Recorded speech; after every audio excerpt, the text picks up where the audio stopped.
On ne va pas se mentir, essentiellement consacré ce soir aux différentes mobilisations de la journée, à commencer par celle des taxis. Pour en parler sur ce plateau, Agnès Verdier-Moulinier. Bonsoir Agnès. Bonsoir. Directrice de l'IFRAP. Et votre livre, On va dans le mur, connaît toujours un grand succès. On est content pour vous.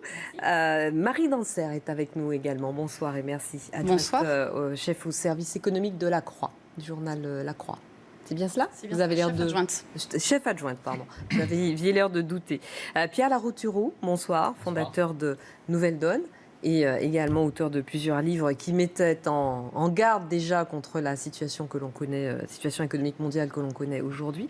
Et Dominique Seux, bonsoir Dominique. Bonsoir. Journaliste économique aux Échos et vous intervenez évidemment chez nos confrères de France Inter tous les matins. Alors on va commencer par la colère des taxis, des milliers de chauffeurs de taxis, artisans ou affiliés à des compagnies qui étaient mobilisés aujourd'hui contre une concurrence qu'ils jugent déloyale, c'est celle des VTC, les véhicules de tourisme avec chauffeur. Manuel Valls, tout en dénonçant des violences inadmissibles qui ont émaillé la journée. Elles ont fait un blessé, elles ont conduit à 22 interpellations, a reçu une délégation de représentants des taxis promettant des contrôles renforcés des VTC, la nomination d'un médiateur, l'ouverture de ce qu'il appelle une grande concertation, au moment même où plusieurs sociétés de VTC appellent à une simplification des règles pour devenir chauffeur de VTC. Alors on écoute le Premier ministre à propos des manifestations de ce matin et de cette concertation qu'il va lancer. Il y a un droit de manifester et il faut le respecter, même dans le cadre dans lequel nous vivons, c'est-à-dire l'état d'urgence. On peut manifester même dans cette période. Mais les violences sont inadmissibles. Aucune cause ne peut justifier de telles violences. C'est pour cela que je veux les saluer.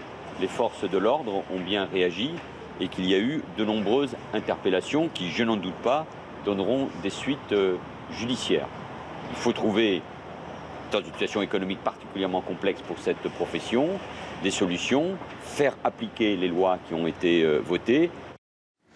Alors un mot de la méthode, avant peut-être de parler du fond du dossier. Le fait qu'il y ait eu effectivement quelques pneus brûlés, des fumigènes jetés, des échauffourées porte-maillot et qu'une délégation ait été reçue par Manuel Valls, alors que parallèlement, des dizaines de milliers de fonctionnaires étaient dans les rues aujourd'hui, qui eux n'ont pas été reçus. Alors est-ce qu'il faut casser dans ce pays pour être mieux écouté? Je vais commencer avec vous Agnès sur ce sujet.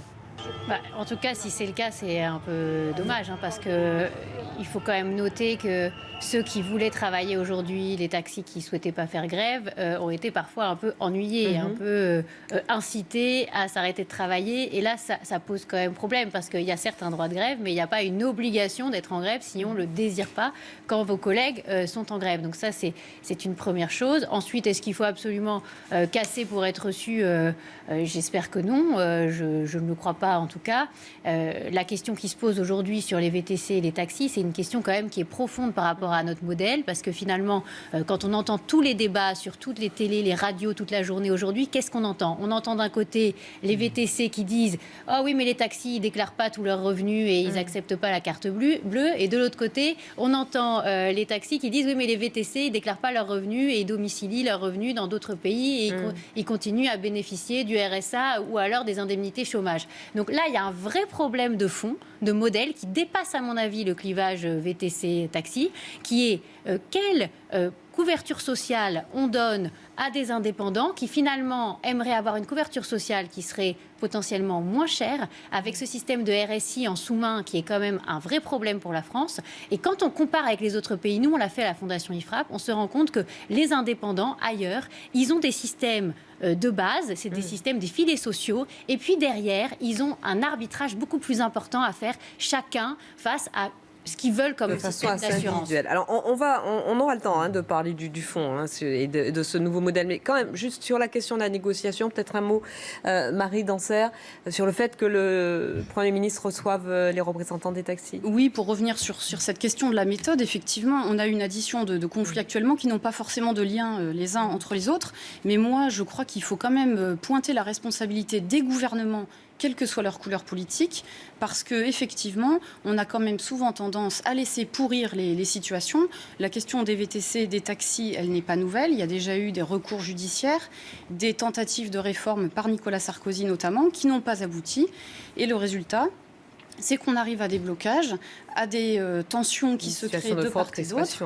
Et effectivement, on a l'impression que celui qui râle le plus fort obtient la possibilité d'être reçu pendant que les autres restent à la porte. Ça conduit forcément à des surenchères. Vous parliez effectivement de différents conflits. Il y a les fonctionnaires, il y a aussi les agriculteurs qui promettent demain un mercredi noir à la France, en Bretagne, dans les Pays de la Loire, en Normandie, qui bloquent depuis plusieurs jours et qui ont obtenu aujourd'hui, de la part de Stéphane Le Foll, l'assurance d'une rallonge du plan de soutien. Je vois que Dominique Seux veut réagir. Non, mais je pense qu'il faut, sur l'effet de calendrier, on se dit c'est une semaine où finalement il y a un réveil social. Bon, il y a quelque chose de tout ça tout à fait simple, c'est qu'il y a eu les attentats, les élections, qui fait que pendant tout l'automne, en fait, tous les mouvements ont été repoussés jusqu'à maintenant. Il y a eu l'anniversaire de Charlie, il y a eu la période de vœux, donc en fait, ça tombe cette semaine. Il y a un peu de hasard là-dedans.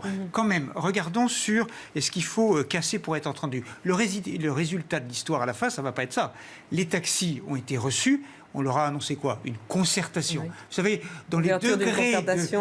quand un gouvernement ne sait pas quoi faire, c'est un médiateur, une concertation, une commission et un rapport. Là, c'est la commission, il y a un médiateur et il y aura sans doute un rapport. Donc, au total, on gagne du temps. En revanche, les fonctionnaires, ils n'ont peut-être pas été reçus, mais il y aura, dans quelques semaines, une hausse du point d'indice de la fonction publique. Donc, sur le plan des résultats, je crois que la situation des chauffeurs de taxi... Ils sont inquiets, ils ont des raisons d'être inquiets, le chiffre d'affaires baisse, mais il va continuer à baisser. Il ne faut pas se raconter d'histoire. C'est-à-dire que c'est une profession qui, avec la complicité des gouvernements successifs de droite et de gauche, peu importe, depuis des dizaines d'années, organise la pénurie, avec un système invraisemblable de plaques. Et aujourd'hui, non seulement il y a des applications nouvelles et il y a de la numérisation, etc., mais en plus, il y a une réputation qui est désastreuse. Donc, au total, c'est vrai que l'activité taxi... on peut lui prédire, hélas pour elle, un avenir assez triste. Donc sur la méthode, si je vous entends bien, Manuel Valls montre mais fait peu et Maryse Lebranchu ne montre pas mais fait. Elle en parle, elle distille depuis des mois des petits signes. À chaque fois, on avance d'un millimètre pour dire il y aura quelque chose, ce sera tout petit, ça tombera exactement dans le bon calendrier politique. Tout ça est organisé, c'est gros comme une ficelle. Heureusement quand même qu'ils sont un peu organisés. On leur reproche d'être des amateurs. Après, il faut discuter sur le fond. Mais on règle pas. Oui, non, mais on règle pas les problèmes. On a quand même un vrai problème dans ce pays à se parler et à anticiper. La crise agricole, elle est dramatique. C'est pas des nantis. La crise agricole, elle est dramatique. Et on le sait depuis 2008. Puisque la fin des quotas laitiers, ça a été voté en 2008. Ça s'est appliqué depuis 6 mois. Mais même l'autre jour, Stéphane Le Foll, le ministre, disait « Je savais en 2008 qu'on allait avoir un effondrement des prix ». Je rappelle, le principe des quotas, c'est qu'on évite de produire trop. On regarde de quoi on a besoin, de lait, de poudre, de beurre. Et chaque année, on s'arrange pour qu'il n'y ait pas de surproduction. Comme ça, les prix sont corrects. Et comme ça, les paysans n'ont pas besoin d'un chèque de Bruxelles. Le but d'un paysan n'est pas besoin d'avoir une subvention et de faire un métier. Voilà. Donc, on savait depuis 2008 que les prix allaient s'effondrer. Et on attend que ça pète et qu'il y ait des suicides maintenant quasiment tous les jours pour recevoir les paysans. Stéphane Le Foll est quand même ministre depuis 4 ans. Et Sarkozy et Bruno Le Maire, c'est eux qui ont pris la décision. Voilà, donc on est vraiment un pays où on a la question de l'école. Aujourd'hui, Najat Vallaud-Belkacem ne veut pas recevoir les profs. Or, c'est quand même un souci légitime. Quand on voyait qu'en Bretagne, on va diviser par 3 le nombre de collèges où il y aura des classes bilingues, les gens sont attachés au service public. Dans la santé... Bilingue. Voilà, ok, oui. On va supprimer 12 000 postes à l'hôpital. Non, mais c'est pour dire qu'on est quand même sur du lourd. Supprimer 12 000 postes à l'hôpital, au lieu de réduire les dépenses de médicaments, on est le pays où on consomme le plus d'antibiotiques et où les prix des médicaments sont prohibitifs. Au lieu de s'attaquer à ça, où il y a des vraies économies à faire, on supprime 12 000 postes à l'hôpital. Et la ministre refuse. Donc, c'est un vrai problème. Il se trouve que je déjeunais à midi avec Michel Rocard, qui est un vieux copain, qui me racontait comment, il y a 20 ans, il avait réformé l'enseignement privé agricole. À chaque fois qu'on est sur un plateau ensemble, vous avez déjeuné avec Michel Rocard à midi. Mais non, il se voit plusieurs fois par semaine. Non, mais je redeviens. Il avait réussi à voter à l'unanimité la réforme de l'enseignement privé agricole.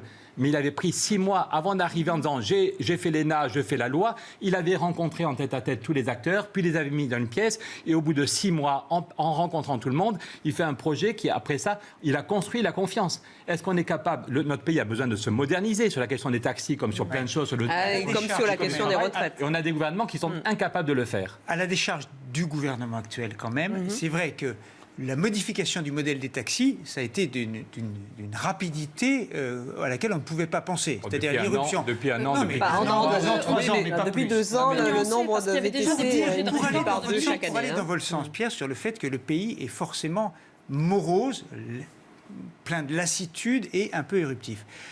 Depuis la crise de 2008, la richesse par habitant, ce qu'on produit par habitant, est plus bas. Nous sommes à un niveau plus bas aujourd'hui que début 2008. Donc ça fait 7-8 ans de morosité économique. Donc il n'y a pas besoin d'aller chercher très très loin. On peut parler dans un pays dont les habitants ne sont pas connus pour leur optimisme et leur foi dans des lendemains meilleurs. Mais là, il y a une réalité économique. Quand vous avez 1 500 000 chômeurs de plus depuis 2008, alors que le taux de chômage a été divisé par 2 en Allemagne et en Grande-Bretagne. Il faut le dire et le redire. Il est normal qu'il y ait un peu de tension. Alors, sur le fond, je vais vous donner la parole, Agnès, mais je voudrais qu'on entende quand même un représentant des chauffeurs de taxi, justement, et qu'on parle sur le fond de ces deux modèles qui s'affrontent et de la situation des chauffeurs de taxi. Donc, un représentant des taxis en colère aujourd'hui. Les chauffeurs de taxi, il faut le comprendre. Le gars, il y a 2 ans, il achète à 240 000 euros, il s'est endetté jusqu'au cou. Il doit encore 220 000 euros, 230 000 euros à la banque parce qu'il a remboursé que 10 000 euros. Au jour d'aujourd'hui, on lui dit ta licence coûte 140 000. Dans un an, on continue comme ça, ta licence coûte 100 000 euros. Le temps qu'il finisse en crédit, un chauffeur de taxi, on va lui dire ta licence ne vaut rien. Tu as investi 240 000 euros, mais ta licence aujourd'hui ne vaut rien. Pourquoi ? Parce que les gens ne vont plus venir faire une formation, payer 3 000 euros la formation, acheter une licence, avoir un lumineux, avoir des contraintes horaires, avoir la visite médicale, avoir les boires dans le dos, avoir le contrôle technique à cheviller la rue. Et de l'autre côté, un VTC, il achète un costume à Barbès à 10 euros et le jour au lendemain, il devient véhicule de tourisme avec chauffeur. Ce n'est pas ça qui fait la vie. Voilà, madame. Est-ce qu'on peut parler sinon de concurrence déloyale ou en tout cas de dés qui sont ou de cartes qui ne sont pas les mêmes pour tous dans cette partie? C'est exactement la même chose entre les artisans et les auto-entrepreneurs. À un moment, on a dit il y a des artisans qui ont des règles, qui sont obligés de cotiser partout, etc. Et puis il y a les auto-entrepreneurs qui vont avoir moins de taux de cotisation. Et on a dit c'est terrible parce que finalement, on prend du travail aux artisans et ces artisans-là, ils sont dans une situation de concurrence déloyale. En fait, on ne veut pas se mettre face au problème de notre modèle qui est à bout de course et que à un moment, oui, c'est vrai, il y a un souci sur les charges qui sont payées par notamment ces artisans taxi, ce système des plaques qui se revendent, etc., qui sont de plus en plus chères et qui, au départ, il faut bien le rappeler, étaient gratuites. Donc là, il y a aussi une question, c'est aussi la profession des taxis qui s'est mise dans cette situation de se repasser de la rente de taxi en taxi. Et là, il y a un vrai sujet d'un système qui, au départ, est quand même, il faut bien le rappeler aussi, avec des quotas et monopolistique. Donc là, l'État a une grosse partie de responsabilité mais on est aussi face à un changement des habitudes et des habitudes de consommation. Les personnes qui prennent aujourd'hui des véhicules, que ce soit des taxis ou des VTC, ils ont envie d'avoir du service, une voiture qui est propre, la carte bleue possible, etc. Tout ça, c'est une évolution. Ça veut dire que c'est une demande du consommateur. C'est quand même de plus en plus souvent le cas aujourd'hui, y compris pour les taxis. Il y a encore beaucoup de taxis qui ne prennent pas la carte bleue. On a encore 2 à 3 fois moins de taxis et VTC de moins que les autres capitales. Voilà. Donc, et on va avoir de moins en moins de personnes qui prennent leur propre voiture en ville et qui vont de plus en plus utiliser ces moyens de locomotion. Donc c'est un marché qui va malgré tout augmenter dans les prochaines années. Marie Dancet. Oui, de fait, le marché va augmenter, on est bien d'accord là-dessus. Il y a un problème quantitatif sur les taxis qui est évident, il n'y en a pas assez. Et on a un problème de qualité de service qui est régulièrement évoqué par les usagers. Donc les VTC, les chauffeurs Uber viennent répondre à cette demande, ils s'engouffrent dans la brèche et ils sont portés par les nouvelles technologies qui, jusqu'à récemment, n'existaient pas. Donc on a une évolution qui est incontournable. Maintenant, que fait l'État quand même pour fixer des règles du jeu, pour dire vous êtes sur un terrain de jeu, il y a un minimum de règles communes, un cadre juridique, un cadre légal, un cadre fiscal, parce que derrière, il y a effectivement un modèle qui est en cause. Comment on finance la protection sociale demain s'il n'y a plus de cotisation? Donc il faut quand même mettre un minimum de, je dirais, un socle minimum de droits pour assurer une égalité entre les équipes. Inventer un système identique pour les deux qui permette de vérifier d'abord, que du côté des taxis, il y a une déclaration de tout et donc tout passe par du paiement bancaire par carte. C'est normal. Encore de la vérification, encore des normes. Non, et de l'autre côté, vérifier aussi que nos fameux chauffeurs VTC ne vont pas en parallèle bénéficier de minima sociaux ou d'indemnités chômage, tel qu'on peut l'imaginer de temps en temps, mais on ne sait pas quelle est la proportion. D'où la légitimité de la colère des taxis, même si eux-mêmes portent une part de responsabilité. Alors, on va il y a des crises, on est bien Il y a d'accord. deux questions ultra concrètes. C'est-à-dire, la première, c'est est-ce qu'un système type Uber Pop est en train de se réinstaller avec l'application Hitch, qui s'occupe de ramener les gens chez eux la nuit, et qui a un succès foudroyant, notamment dans la capitale, à Paris, qui pourrait même dépasser Uber. On en parle encore moins, mais... et donc, ça, c'est... après, il y a toute l'organisation dont on vient de parler. Ce succès est le signe d'un vrai marché qui ne trouvait pas mais là, ce ne sont pas des satisfaction. professionnels qui conduisent, ce ne sont pas même des gens qui font ça en activité parallèle. C'est monsieur tout le monde, c'est n'importe vous quoi, et moi, en fait. peut-être. Non. C'est la vous. dérégulation Moi, vous pourriez totale. le faire, Audrey, si vous vouliez. Allez. La seconde question, c'est est-ce qu'il faut donner un coup de main aux chauffeurs de taxi pour les aider? Ils ont acheté des plaques extrêmement chères. Il y a deux solutions. Est-ce que c'est l'État qui paye 5 à 6 milliards d'euros? Invraisemblable, aucun sens, évidemment.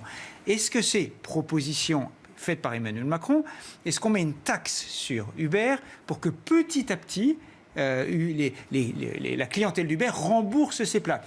Si j'ai bien compris, le patron d'Uber à Davos a répondu à Emmanuel Macron, on l'a vu, vous êtes bien gentil, mais les automobilistes n'ont pas financé les chevaux quand ils ont disparu. Voilà. Est-ce qu'on peut ajouter une dernière piste? Attendez, je voudrais qu'on entende Pierre Larouturou et ensuite je vais vous redonner la parole. Je pense que ce n'est pas le patron d'Uber qui gouverne le pays, qu'il faut qu'on trouve des solutions. Effectivement, c'est des milliers de gens qui sont surendettés et qu'on doit aider, sinon on comprend leur colère. Mais est-ce que c'est aux contribuables? Non, mais effectivement, l'idée d'une petite taxe, si c'est 1%, si c'est 2%. Une petite taxe, je vous vois sourire. Ah ben Dominique, avec un seul mot. Dominique, avant qu'on parle de taxe, donc vous l'appelez comment? Trouvons un mot qui vous convient. Trouvons un mot qui vous convient, mais c'est quand même une participation. La troisième piste de Marie Danfer. Qui serait une solidarité intergénérationnelle entre les taxis, parce qu'on parle beaucoup de toutes ces plaques à 200 000 euros, mais vous avez des chauffeurs de taxi qui ont 50, 60 ans et qui ont acheté leurs plaques beaucoup moins. Donc on pourrait aussi imaginer que les anciens chauffeurs de taxi aident les jeunes. Et ça vaut pour toutes les professions réglementées, pour les pharmaciens, pour les notaires. Les investissements qui ont été faits aujourd'hui par une personne de 30 ans, c'est pas du tout le même que quelqu'un qui a rentabilisé et amorti sa plaque depuis des 30 ans. années. Donc ils pourraient aussi s'organiser, on pourrait les inciter à s'organiser. Et l'État, encore une fois, là-dessus, a un rôle à jouer. Et c'est vrai, et souvent ils comptent là-dessus pour avoir une retraite. C'est la proposition que nous transmettons ce soir. Voilà, donc c'est une proposition. C'est vous la médiatrice, en fait. Hein. Voilà. On en reparle après la pub. On s'interrompt pour une courte page. Il y en a déjà beaucoup. Hein. Et on en reparle après. Je savais que le mot de taxe allait vous faire réagir. Après la pub. Généreuse. On va pas se mentir, deuxième partie avec nos invités. On continue de parler des mobilisations aujourd'hui. Encore un mot sur la question des taxis, de ce qu'on appelle l'ubérisation de la société. Je vais vous faire un petit plaisir, Agnès, rien que pour vous. Vous parliez tout à l'heure, au début de la première partie, du fait que certains taxis n'ont pas pu aller travailler aujourd'hui. Eh bien, c'est ce que nous disait Yves Wesselberger, qui représente un peu les véhicules de tourisme avec chauffeur. Il était notre invité à 20h30. Il est président de la Fédération française du transport des personnes sur réservation. Écoutez ce qu'il nous disait de cette journée de mobilisation.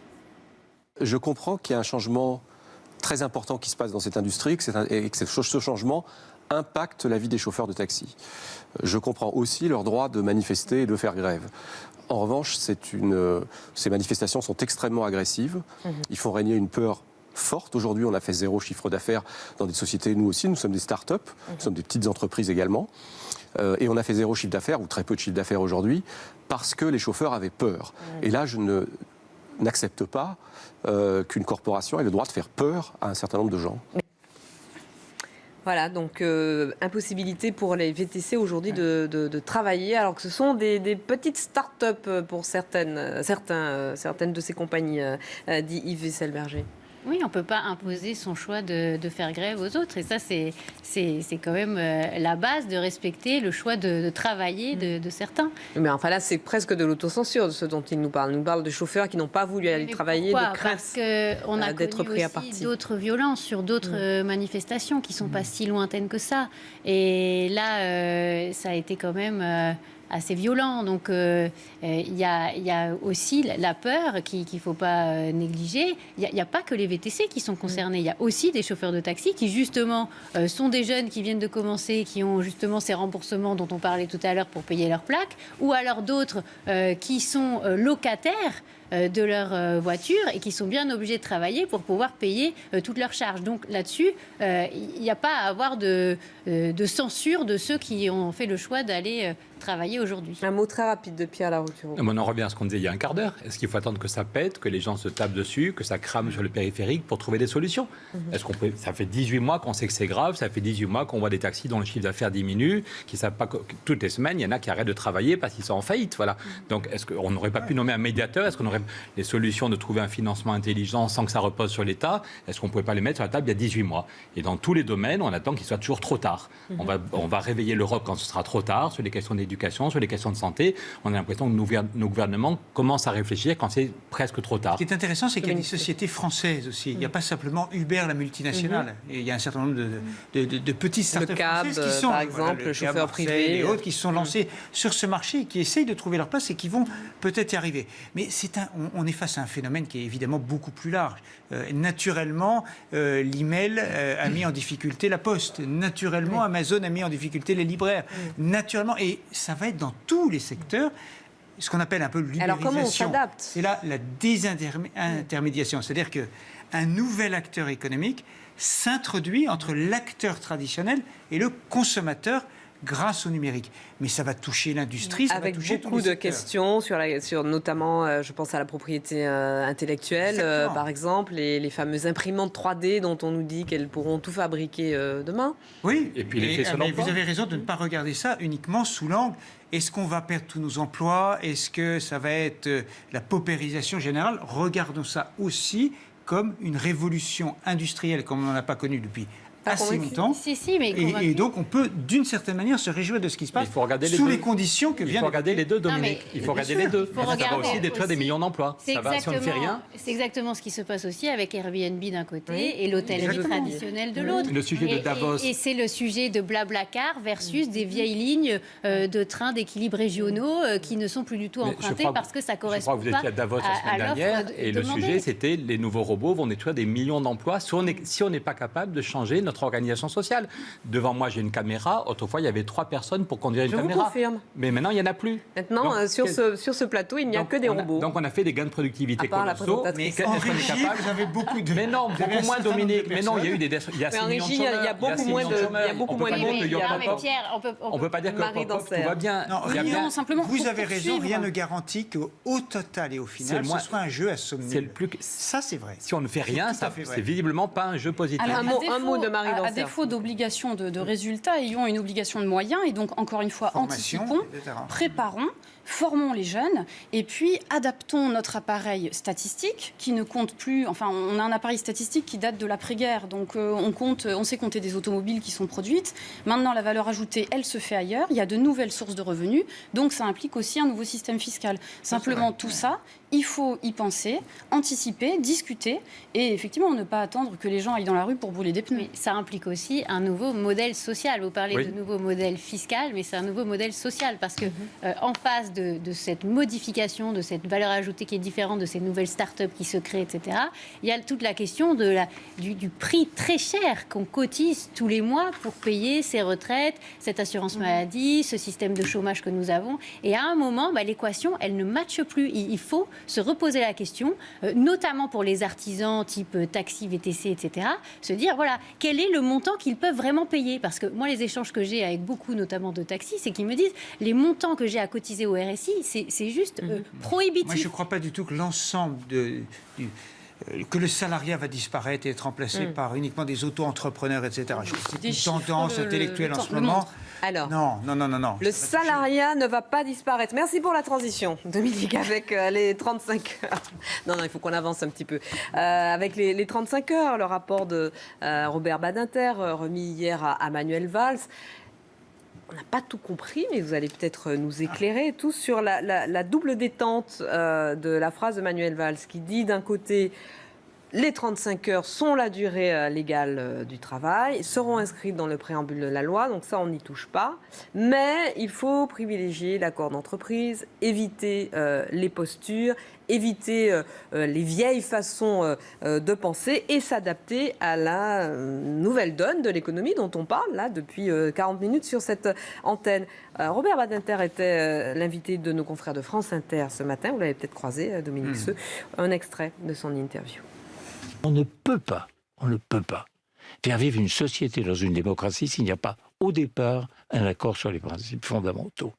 C'est à quoi nous sommes parvenus. Alors maintenant, chacun est libre de l'apprécier et surtout, il appartient au pouvoir politique et le temps passera sur la base de ce socle de construire ce qui nous est. Mais pour nous, l'essentiel, c'était précision, exigence juridique, que ce soit aussi clair que possible, et unanimité. Nous y sommes parvenus en très peu de temps.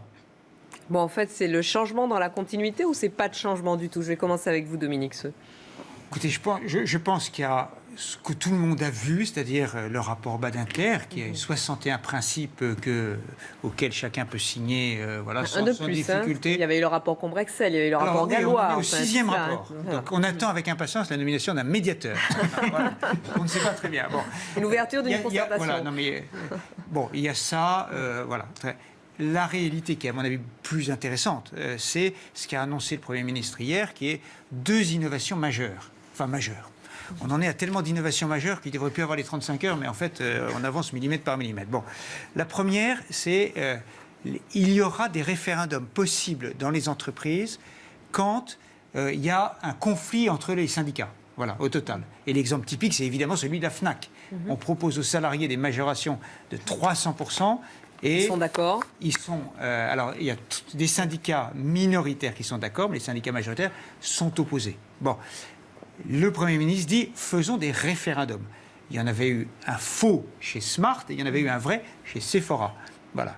Ils peuvent dire oui ou peuvent dire non, les salariés. Ils ont dit oui dans certains cas, mais ils ont dit non au BHV. Donc la messe n'est pas dite. Ça, c'est une innovation assez importante. Et puis il y a une seconde innovation qui est plus technique, sur laquelle je vais être même pas un centième de seconde, qui est qu'on étend le forfait jour. Oui. Voilà. On va diminuer, la population qui aura droit au forfait jour... On annualise le temps de travail. Exactement. Ce qui permet de faire des semaines de plus de 35 heures, mais qui sont compensées par la suite par des... Voilà. Et puis il y a l'apparence du débat entre Macron et Myriam El Khomri. Pierre Larouturou, je parle sous votre contrôle, justement à propos de cette histoire d'annualisation du temps de travail. Ça veut dire qu'on pourrait aller jusqu'à la limite européenne de 48 heures par semaine? Je ne suis pas sûr que Manuel Valls ait vraiment compris ce qui se passe sur la question du temps de travail. On vit une révolution avec les robots, vous l'avez dit, avec les ordinateurs, avec l'intelligence qu'on a mis dans la tête des gens. Depuis 40 ans, le volume de richesse en France a presque triplé. On est 3 fois plus riche qu'il y a 40 ans. Mais s'il y a 6 millions de chômeurs, c'est parce qu'avec les robots, avec les ordinateurs, avec l'intelligence, on a besoin de beaucoup moins de travail. Chaque année, on produit plus avec moins de travail. Et c'est valable dans tous les pays occidentaux. Aux États-Unis, le pays qui sert souvent de modèle aux libéraux, il n'y a quasiment pas de cotisation sociale, quasiment pas de code du travail. Je ne sais pas si on peut faire un zoom sur la courbe. On voit le taux d'activité qui... Je ne sais pas si on peut la zoomer. Regardez, voilà. on vous l'a même préparé. Parfait, regardez. Merci. Le taux d'activité s'effondre. Donc voilà un pays où on a relancé la croissance en mettant 3 000 milliards sur la table, où il n'y a quasiment pas de cotisation, c'est le modèle. Et il n'y a plus que 62% des Américains qui sont actifs. Et parmi ceux qui ont un boulot, il y a tellement de petits boulots aux États-Unis que la durée moyenne est tombée à 33 heures. La durée réelle moyenne aux États-Unis est à 33 heures. Voilà. Aujourd'hui, en France, quelle est la situation? Il y a 4 millions de chômeurs qui font 0 heure par semaine et ceux qui ont un vrai boulot sont à 39,6 en moyenne. Ça, c'est pour montrer, tous ceux qui vous disent la croissance revient, il ne faut pas changer de modèle. Voilà l'évolution de la croissance depuis 50 ans. Voilà. Donc, si on prend au sérieux... L'autre jour, vous parliez du résultat des élections. Le chômage est en train de tout foutre en l'air. Quand il y a 6 millions de chômeurs, c'est 6 millions de gens qui ont une vie au ralenti. C'est 6 millions de gens qui ne cotisent pas pour les... Donc, est-ce qu'on peut avoir un débat serein sur la question du temps de travail? Je le redis, aujourd'hui, il y a 4 millions de chômeurs qui font 0 heure par semaine et tous ceux qui ont un boulot normal sont à 39,6 heures. La durée réelle en France, d'après l'INSEE, est à 39,6. Est-ce qu'on est capable d'avoir une négociation et de relancer un mouvement historique? Alors, Agnès Verdier-Molinier, voyez... La conclusion, c'est qu'il faut passer, je la donne, c'est qu'il faut passer aux 32 heures très vite. Vous avez Merci Dominique. Est-ce qu'on peut le résumer? C'est rare que les Échos aient tel courage. Non, mais j'essaie de faire la conclusion de Pierre. À Bruxelles, c'est le ministre. Pardon, à Bruxelles, c'est un ministre ministre du centre droit qui vient de dire il faut expérimenter la semaine de 4 jours. Oui, il faut expérimenter la semaine de 4 jours. Les entreprises continuent à tourner 5 jours ou 6 jours. On ne va pas tout fermer le jeudi vous soir. Vous savez quelle est la faille quand même de votre raisonnement. C'est quoi? La faille de votre raisonnement, c'est baisser la durée du travail. Oui, mais c'est à quel coût? Mais Dominique, je vous l'ai expliqué 15 fois. Alors, attendez. Je voudrais juste... Il y a déjà 400 entreprises qui sont passées à 4 jours avec la loi de Robien. J'aimerais donner la parole à Agnès Verdier. Arrêtent de payer les cotisations chômage. C'est comme ça qu'elles peuvent créer des emplois sans baisser les salaires. Préciser à nos téléspectateurs, si vous permettez, préciser à nos téléspectateurs que Pierre Larouturou est un homme organisé car il nous fournit ses courbes avant d'arriver. C'est pour ça qu'on peut les jouer, pour employer notre jargon, pendant qu'il parle. Agnès, c'est à vous. Donc, déjà, on peut qu'être frustré par le résultat du rapport Badinter, qui ne fait qu'encenser des grands principes et qui ne nous dit pas véritablement ce qu'il faut réformer en profondeur. Et un gouvernement qui dit « je fais faire un énième rapport sur ce sujet » et qui nous dit en même temps « je ne touche pas vraiment au sujet des 35 heures, je ne touche pas vraiment au SMIC, je ne touche pas aux contraintes de travail dans la loi », là, ce n'est pas très courageux parce que c'est dans la loi qu'il faudra toucher ça à un moment ou à un autre. Bon, ensuite, ils nous disent « accord d'entreprise ». Donc, en fait, on veut refiler aux entreprises le travail de flexibiliser et de faire des choix avec les syndicats dans chaque entreprise. Alors, il y a l'histoire du référendum. Oui, mais on sait très bien, on a vu, les accords d'entreprise, c'est quasiment impossible à avoir à 30%, encore moins à 50%, parce que certains voudraient passer à 50%, 50% de voix qui seraient d'accord pour flexibiliser le temps de travail et tout. Alors là, c'est encore plus compliqué. Donc là, on nous parle de référendum. C'est pas possible dans les PME, ça ? Oui, mais on nous parle de référendum que si jamais il y a déjà 30% des syndicats qui ont accepté dans l'entreprise la modification. Donc c'est pas du tout ça qu'il faut faire. Il faut accepter que le référendum soit valable aussi bien qu'un accord d'entreprise dans n'importe quelle entreprise de n'importe quelle taille. Alors là, oui, c'est vrai. Oui, mais là donc besoin des organisations syndicales. Ah oui, mais là c'est pareil, c'est l'ubérisation du syndicalisme. Il y a un moment aussi. Il y a un vrai sujet. On parle tout le temps de démocratie participative, collaborative, etc. On parle tout le temps de demander leur avis aux gens, de leur dire est-ce que vous avez envie de travailler plus, est-ce que par exemple vous voulez travailler le dimanche comme à la FNAC en étant payé 3 fois plus et quand la babysitter est prise en partie en charge pour les mamans, les jeunes papas qui en ont besoin. Les salariés sont d'accord. Et en face, les syndicats sont contre. Mais de quel droit ? De quel droit les syndicats ils ont été élus. Empêchent... Non mais oui, mais après il y a la question du taux de participation aux élections en question. Et là, il faut se poser la question de mettre en place un chèque syndical, parce qu'aujourd'hui, nos syndicats, ils représentent qui dans l'entreprise ? Même pas 5% des salariés. Il faut bien le rappeler. Ça dépend des entreprises. Oui, mais attendez, c'est vrai, c'est pas vrai. C'est-à-dire, c'est vrai, c'est totalement vrai. C'est vrai 5%. Oui, mais en même temps, ça sont les adhérents, les cotisants. Mais aux élections professionnelles, il y a un taux de participation qui est élevé. Donc n'ayons pas sur les syndicats un discours qui soit... Notamment aux élections prud'homales. L'UMP et le PS ont combien d'adhérents ? Vos amis de l'UMP, ils sont combien d'adhérents ? Ça ne vous empêche pas qu'ils gouvernent parfois. La question, c'est que veulent les salariés ? Est-ce qu'on peut vouloir le bien des salariés contre eux ? Non. Est-ce que le référendum, c'est démocratique ? Oui. Pourquoi ne pas accepter le référendum au lieu de... On n'a plus besoin des syndicats. Ce qui est intéressant sur le référendum... C'est une vraie question. Il faut les faire bouger à un moment. Je vous pose la question. À un moment, il faut faire bouger. Non, mais attendez, l'affaire du référendum ne se fait pas contre les syndicats. La CFDT soutient l'idée du référendum. C'est, une fois de plus, assez courageux de sa part. Je remarque que FO et la CGT, qui ne signent jamais aucune réforme d'aucune ampleur sur aucun sujet, en tout cas au plan national, non, à quoi pensez-vous ? Non, je ne crois pas. Sont naturellement contre, parce qu'ils ont un peu peur du terrain.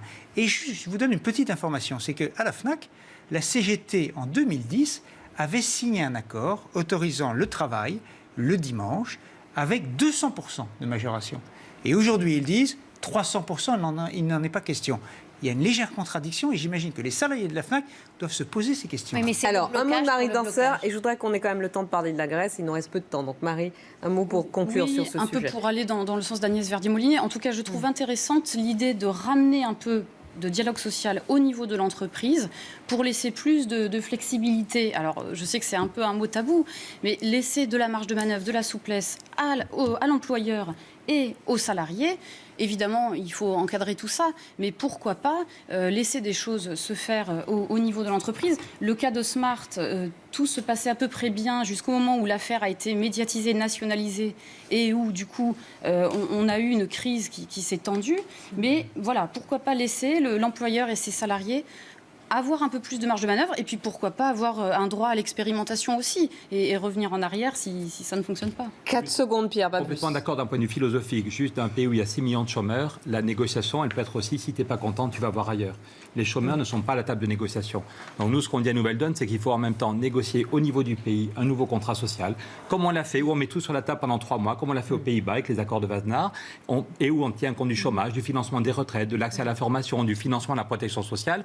On prend 3 mois pour négocier un nouveau contrat social. Peut-être qu'on fait un référendum pour qu'il y ait un vrai débat et qu'il y ait la stabilité. Et après ça, on négocie plein de choses dans les entreprises, branche par branche, service par service. Mais les chômeurs ne sont pas à la table de négociation. Le financement des retraites n'est pas à la table de négociation dans l'entreprise. N'oublions pas... Donc, la négociation dans l'entreprise ne suffit pas. La négociation... Pierre Larrouturou, il n'y a pas 6 millions de chômeurs, vous le répétez. 6 200 000 inscrits à Pôle emploi et 8 millions de pauvres. Effectivement, j'en ai oublié, Dominique. 6 200 000 et 8 millions. Et tous les mois, il y en a 50 000 qui ne sont plus inscrits parce qu'ils tombent en fin de droit. N'oublions pas que ceux qui demandent aussi de la flexibilité et qui veulent sortir de la peur de l'embauche, c'est aussi nos TPE et nos PME. C'est eux qui créeront l'emploi de demain, quelle que soit la modification. On fait plein de propositions pour les PME. Au niveau technologique. Et justement, c'est ça l'enthousiasme qu'on peut avoir dans l'avenir. C'est que nos jeunes entrepreneurs aient envie d'embaucher, de créer en France. Et là-dessus, il faut leur créer un code du travail, un code fiscal qui soit favorable et pas défavorable comme aujourd'hui. Pour parler de la Grèce, s'il vous plaît. Que reste-t-il de Syriza et du souffle qui avait porté son leader, Alexis Tsipras, à la tête de la Grèce le 25 janvier 2015? C'était il y a 1 an et 1 jour.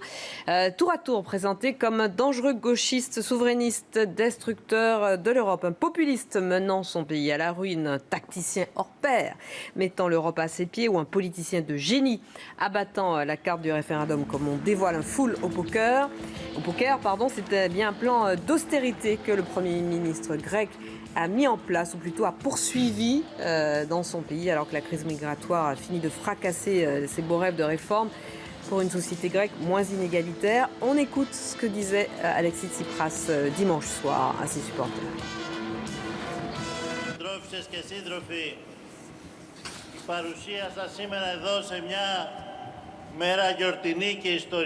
En fait, on ne connaît pas ça. Nous nous battons pour que ce projet de loi ne soit pas présenté au Parlement. Nous devons arrêter ça, sinon les gens vont être privés d'accès aux soins et à une sécurité sociale. Nous sommes unis avec les travailleurs parce que nous sommes confrontés au même problème. Le gouvernement détruit notre sécurité sociale, il détruit nos droits. Nous devons nous battre pour faire changer les politiques de l'Union européenne, du gouvernement et de ceux qui les servent. Alors une réaction super rapide parce qu'il nous reste peu de temps. Dominique Seux, que reste-t-il du beau rêve de Tsipras? Le 22 janvier 2015, il est arrivé en disant « La finance est mon ennemi ». Mon ennemi, c'est la finance. J'ai l'impression que... Ça vous a rappelé quelqu'un? Ah non, à qui pensez-vous? 1 an plus tard, ce n'est pas la finance qui a gagné, mais c'est 17 autres pays européens avec lesquels il a conclu un accord, assez courageusement d'ailleurs, puisque cet accord, il le respecte, plus ou moins. Mais là, il faut parler sous le contrôle de Marie Dancer, qui est une vraie, qui est une vraie connaisseuse du sujet grec, où elle se rend souvent. Je vois, on peut dire sans doute que du temps a été perdu puisque la Grèce repartait un petit peu début 2015. Si les réformes de structure peuvent être faites par quelqu'un qui a le soutien de la population, ce sera du temps gagné. Et à ce moment-là, la restructuration de la dette pourra se faire ensuite. Marie Dancer, qui est nécessaire. Oui, il y a eu 2015 effectivement a été une année blanche pour la Grèce et elle est quand même retournée pour le coup dans le rouge en matière économique. Mais Alexis Tsipras, qui était mal vu des Européens il y a 1 an, aujourd'hui finalement aucun Européen n'a intérêt à ce que Alexis Tsipras tombe. Donc l'idée c'est plutôt qu'il poursuive les réformes mises en œuvre, qu'il tienne sa majorité et son opinion publique. Il y a de vraies réformes à faire en Grèce. Évidemment, l'austérité a été trop brutale, trop rapide. Le FMI a fait son mea culpa. Mais il y a un certain nombre de dysfonctionnements majeurs en Grèce sur lesquels il faut revenir. Et Alexis Tsipras peut peut-être ça fait partie de l'engagement pris. Pierre Larrouturou. Très vite. Je trouve quand même que le peuple grec a fait des efforts colossaux. Tout à fait. Ils avaient un déficit monstrueux et maintenant ils sont quasiment à l'équilibre. Si la Grèce se finançait à 0,1% comme la France, elle serait en équilibre. Donc quand Dominique Seux dit qu'il faut un rééchelonnement de la dette, il le faut, mais pas dans 15 ans. On avait dit que s'ils arrivaient quasiment à l'équilibre, on ferait le rééchelonnement. Je rappelle que l'Allemagne, en 1953, n'arrivait pas à payer sa dette. Et bien, on n'a pas dit à l'Allemagne de partir. On a divisé par 2 la dette de l'Allemagne et on n'a pas augmenté les impôts ni en France ni en Italie. Donc, c'était possible. La Grèce a beaucoup déconné. Les gouvernements grecs ont beaucoup déconné il y a 10 ans. C'est pour ça que la classe politique a été nettoyée. Le peuple a fait des efforts. Mais là, il y en a qui souffrent dans leur peau. Il y a des hôpitaux où il n'y a plus de morphine. Donc, quand est-ce qu'on a rééchelonne? On va attendre que le peuple ait fini de mourir ou est-ce qu'on est capable de rééchelonner la dette et de financer la dette à 0,1% comme on le fait pour la dette française? Agnès Verdier-Moulinier, en 20 on peut encore secondes. faire beaucoup. Oui, non, mais je dirais aussi que sans tricher. finalement, Alexis Tsipras a fait perdre plutôt du temps au départ, au démarrage, qu'il y avait des perspectives de croissance pour la Grèce autour de 2,9% pour 2015 qui ont largement chuté derrière. Il a joué vraiment les matadors avec son référendum, avec son idée de contrer ses créanciers, etc., pour finalement faire un plan qui était déjà plus ou moins le plan qui était prévu avant. Donc là, il y a une vraie question parce que finalement, il y a aussi des milliards qui ont quitté la Grèce et quand les milliards de ceux qui peuvent investir, qui peuvent remonter un pays, qui sont malgré tout et les entrepreneurs de ce pays, eh bien, ça cause des dégâts qu'on voit aujourd'hui. Merci à tous les 4. Pardon, je vous interromps car nous sommes déjà très en retard. Merci beaucoup. On se retrouve demain à 20h30 sur iTélé. À demain.